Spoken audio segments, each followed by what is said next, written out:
In today's video, I'm going to teach you how to use the Habits feature on Ticktick, a tool designed to efficiently organize and track your tasks and goals. First, let's go to the Ticktick website. It's a versatile to-do list app paired with a calendar to help you stay organized and productive. Once you're on the site, look for the sign in button, which you'll need to click to access your account. If you haven't signed in before, click on the Google option where Ticktick will prompt you to log in using your Google account. Select the appropriate account when prompted.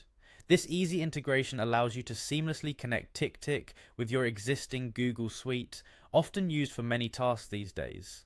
Once you're signed in, your next step is to locate your profile. You can find it at the top left corner of the web page. Clicking on it provides a drop-down menu where you need to select Settings. This section houses all the preferences you can adjust according to your needs. In your settings, head over to Features. This is where you'll unlock the full potential of Ticktick by enabling various functionalities to personalize your experience. Enable the Habit Tracker here.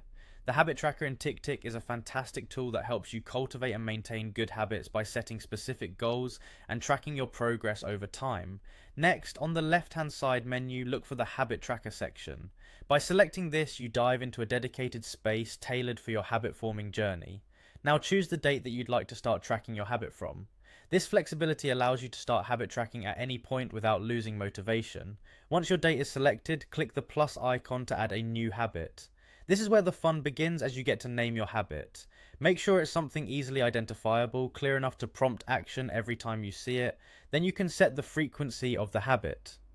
Whether it's daily, weekly, or something more specific to your schedule, ensure it aligns with your goals. Set your goal, starting date, and the number of days you want to achieve it consecutively. This step is crucial as it ensures your ambitions translate into habits.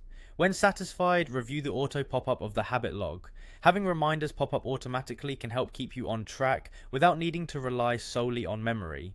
After setting everything up, hit save. Once saved, Ticktick will take over, tracking your habit completion rate and consistently displaying this within the habit section of the app. This visual representation of your progress can be incredibly motivating as you see your completion rate climb. And that's it, you're well on your way to mastering the habits feature on Ticktick. Keep refining as you see what works best for you, and soon, with Ticktick's help, you'll be on track to building the habits you've always wanted.